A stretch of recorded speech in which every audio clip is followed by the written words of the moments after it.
दोस्तों, यमन के हूतीज ने अमेरिका को पूरी तरह से बेनकाब कर दिया है। लाल सागर को लेकर कल अमेरिका ने जो एक झूठी खबर फैलाई थी कि भारतीय झंडे वाले जहाज पर हूतीज ने हमला किया है, उस खबर को अब पूरी तरह से वेरीफाई करके यमन के हूतीज ने दुनिया को सच बता दिया है। अमेरिका की एक बहुत बड़ी साजिश नाकाम हो गई है और इस साजिश में अमेरिका भारत को भी धकेलना चाह रहा था, भारत को भी ईरान और हूतीज के खिलाफ करना चाह रहा था। एक बहुत बड़ी साजिश अमेरिका ने रची थी। सारी चीजें आप लोगों को बताऊंगा और ये वो खबर है जो आपको अभी कहीं पर भी देखने को नहीं मिलेगी, लेकिन एक दो दिन में आप हर जगह इसको देख लेंगे। इसीलिए आपसे कहता हूं कि चैनल पर अगर पहली बार आए, सब्सक्राइब नहीं किया है तो कर लें, क्योंकि यहां पर आपको एकदम लेटेस्ट अपडेट सबसे पहले मिलता रहेगा।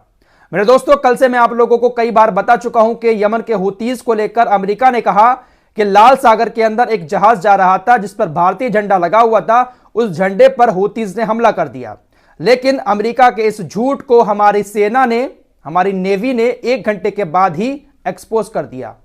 हमारी भारतीय सेना ने कहा कि नहीं, इस जहाज पर हमारा कोई भी झंडा लगा हुआ नहीं था, लेकिन अमेरिका ने नाम लिया कि भारतीय झंडा लगा हुआ था। तो एक झूठ यहां से बेनकाब कल ही हो गया था अमेरिका का। अब एक नया झूठ यह था कि हूतीज ने इस जहाज पर हमला किया है। अब हूतीज की तरफ से इस मामले पर पूरी जानकारी दी गई है कि आखिर लाल सागर में इस जहाज के साथ हुआ क्या था। दरअसल यह हमला खुद अमेरिका ने ही किया था। एमवी साईं बाबा जहाज पर जो अटैक हुआ था, वो अटैक यमन के हूतीज ने नहीं किया था, बल्कि खुद अमेरिका ने किया था। दरअसल अंसारुल्लाह ने बताया कि हमारा टोही ड्रोन लाल सागर में भ्रमण कर रहा था, यानी घूम रहा था। इनका जो टोही ड्रोन है, यह समुद्र में घूमता रहता है, निगरानी रखता है कहां पर क्या एक्टिविटी हो रही है। तो यह टोही ड्रोन समुद्र में घूम रहा था, जिसको देखकर अमेरिका पूरी तरह से बौखला गया और लाल सागर में अमेरिका का जो युद्धपोत मौजूद है, उस युद्धपोत से कई सारी मिसाइलें दागी गईं उस टोही ड्रोन को मारने के लिए।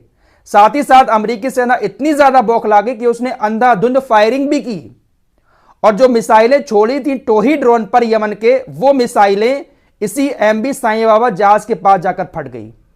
इसी वजह से उस साईं बाबा जहाज को नुकसान हुआ है। तो जिस अमेरिका ने दुनिया को यह बताया कि भारतीय झंडे वाले जहाज पर यमन के हूतीज ने अटैक किया है लाल सागर के अंदर, दरअसल वो अटैक खुद अमेरिका की मिसाइल से हुआ था और अमेरिका ने ही किया था। यह पूरा खुलासा अब यमन के हूतीज ने कर दिया है कि एक छोटे से हमारे टोही ड्रोन को मारने के लिए अमेरिका इतना बौखला गया कि अंधाधुंध उसने फायरिंग कर दी और उसका नतीजा यह हुआ कि एक मिसाइल जो है वो इस एमवी साईं बाबा जहाज के पास जाकर फट गई और जहाज को नुकसान पहुंच गया। और उसके बाद क्या खबर फैला रहा है अमेरिका कि भैया देखो, यमन वालों ने हमला कर दिया।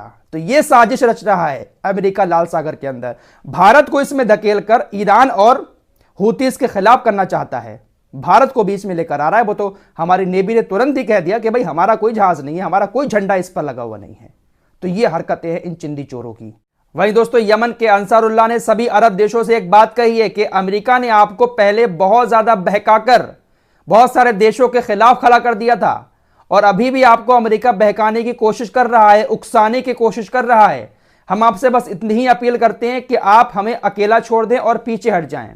यमन के हूतीज ने अरब देशों से साफ कह दिया कि अगर आप अमेरिका के उकसावे में आकर हमारे खिलाफ जाकर हमारे खिलाफ लड़ाई शुरू करते हैं तो फिर हमें भी आपके खिलाफ लड़ाई शुरू करनी पड़ेगी। बेहतर यही होगा कि आप पीछे हट जाएं और हमें अकेला छोड़ दें, ताकि हम खुलकर जो दुश्मन है हमारे, उनसे जंग लड़ सकें। वहीं दोस्तों, खबर यह आ रही है कि दुनिया की सबसे बड़ी शिपिंग कंपनी मेसर्क ने एक बार फिर से अपने जहाजों को लाल सागर में उतार दिया है। हालांकि इस कंपनी का अब कोई भी जहाज इजराइल की तरफ नहीं जाएगा। मेसर्क शिपिंग कंपनी दुनिया की बहुत बड़ी शिपिंग कंपनी है और इसको 3-4 दिन के अंदर ही बहुत बड़ा नुकसान भी हो चुका है। इसलिए इसने अपने जहाजों को एक बार फिर से लाल सागर में इसलिए उतार दिया है क्योंकि हूतीज ने कहा है कि हम इजराइल के जहाज के अलावा किसी और जहाज को नुकसान नहीं पहुंचाएंगे। दोस्तों, इजराइल की बात करें तो इस जंग में इजराइल अब पूरी तरह से नाकाम हो चुका है। पिछले कई दिनों से जो बातें इजराइल को लेकर मैं आपको बता रहा हूं, वही सेम बातें अब जो राष्ट्रपति है इजराइल का, उसने कही हैं। इजरायली राष्ट्रपति हरगोज ने कहा, जब हम विभाजित होते हैं तो दुश्मन जश्न मनाता है। मैं नेतृत्व से अभियानों को रोकने की मांग करता हूं।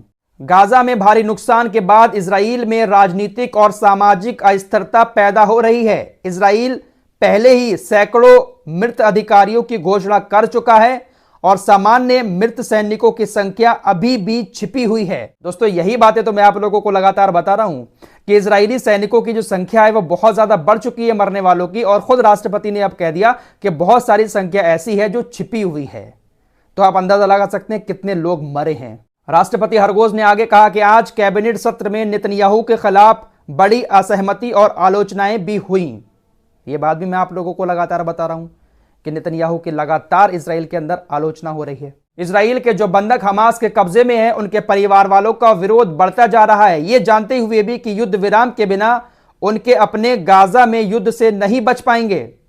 अर्थव्यवस्था भारी गिरावट के साथ चरमरा गई है। गाजा और लेबनान के सीमावर्ती क्षेत्रों में बड़ी संख्या में इजरायली निवासी विस्थापित हो गए हैं, यानी भाग गए हैं, और उनके जल्द वापस लौटने की भी कोई संभावना नहीं है। ये सारी खबरें मैं आप लोगों को पहले बता चुका हूं, जो बात अब राष्ट्रपति हरगोज बता रहे हैं। हिजबुल्लाह की वजह से लेबनान के बॉर्डर से 80,000 से 1 लाख यहूदी अपने घरों को छोड़कर भाग चुके हैं। यह बात मैं आप लोगों को पहले बता चुका हूं। अर्थव्यवस्था पूरी तरह से चरमरा चुकी है, यह बात भी मैं आप लोगों को बता चुका हूं। यही सारी बातें अब राष्ट्रपति हरगोज ने कल अपने एक बयान में कही हैं। अपील की है अधिकारियों से कि कोई रास्ता निकालो और हो सके तो अपने इन हमलों को खत्म करके वापस आ जाओ।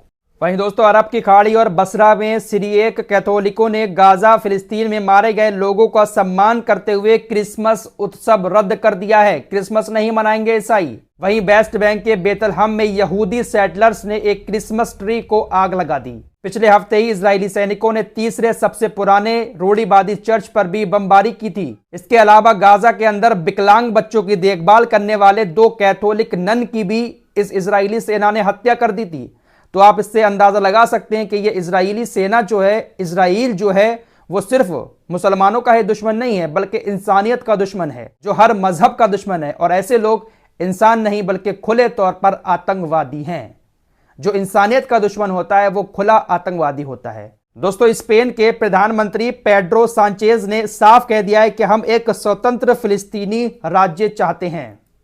हमारा स्टैंड क्लियर है कि हम फिलिस्तीन को एक आजाद राज्य के रूप में देखना चाहते हैं। यह स्पेन वही है जिसको अमेरिका ने अपने गठबंधन में शामिल किया था और सबसे पहले यही देश गठबंधन से बाहर हुआ था। हिजबुल्लाह ने कहा है कि इजराइल के खिलाफ गाजा की जीत सिर्फ लेबनान या ईरान की जीत नहीं होगी, सिर्फ मुस्लिमों की जीत नहीं होगी, बल्कि पूरी मानवता की जीत होगी। दोस्तों, अल कसाम ब्रिगेड के स्पोक्स पर्सन अबू उबैदा ने कल शाम बताया है कि पिछले 4 दिनों में हमने इजराइल के 35 टैंकों को पूरी तरह से नष्ट कर दिया। पिछले 4 दिनों की बात करें तो अलग अलग तरीके से हमने 48 इजरायली सैनिकों को मौत के घाट उतार दिया है। दर्जनों सैनिक घायल हैं।